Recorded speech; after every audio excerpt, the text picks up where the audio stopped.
বিসমিল্লাহির রহমানির রহিম। প্রিয় দর্শক, আসসালামু আলাইকুম। আজকের এই ভিডিওতে আমি আপনাদেরকে জানানোর চেষ্টা করব, যাদের বাড়িতে ছোট বাচ্চা আছে এবং বাচ্চারা সবসময় কান্না করতে থাকে, দুধ খেতে চায় না,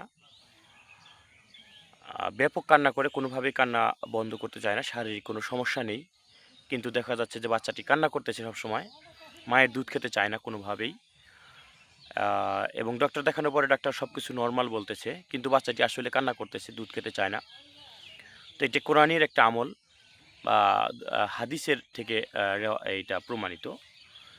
এই আমলটি যদি করা যায় তাহলে ছোট বাচ্চা যতই সমস্যা হোক, জিন ভূত বা ধরেন আ বদজিন, বাচ্চাকে যারা ভয় পাইয়ে থাকে, বাচ্চাকে কান্না করায়, ভয় দেখায়, এদের হাত থেকে কিভাবে বাঁচা যায়, এবং অনেক সময় বদনজর লেগে যায় বাচ্চাদের প্রতি, সেই বদনজর থেকে বাচ্চাকে হেফাজতের এই দোয়া হযরত রাসূল করিম সাল্লাল্লাহু আলাইহি ওয়াসাল্লাম তার নাতি হাসান এবং হুসাইন রাদিয়াল্লাহু তাআলা আনহুমা তাদেরকে এই দোয়াটি পড়ে ফু দিতেন, এবং তিনি বলছিলেন যে হযরত ইব্রাহিম আলাইহিস সালাম এই দোয়াটি পড়ে তার সন্তানদেরকে ফু দিতেন।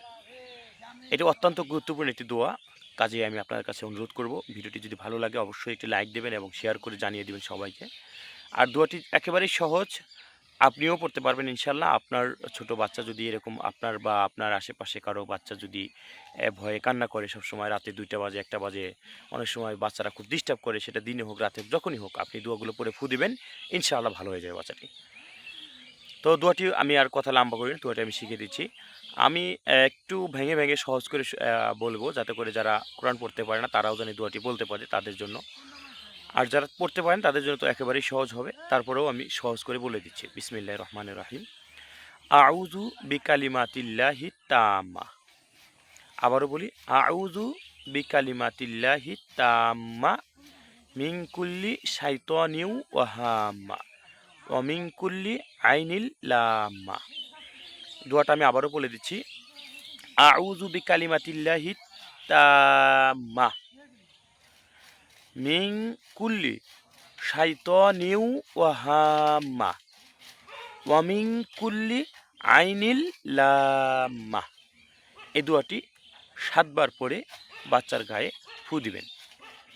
ইনশাআল্লাহ আল্লাহ তাবারক ওয়া তাআলার রহমতে কোনো প্রকার, যত প্রকার শয়তানি হোক বা জিনের আসর হোক বা কারো বদ নজর হোক, ইনশাআল্লাহ এই দোয়ার বরকতে আল্লাহর রহমতে আপনার বাচ্চা সুস্থ হয়ে যাবে এবং ভালো থাকবে, বাচ্চাটি কান্না করবে না ইনশাআল্লাহ।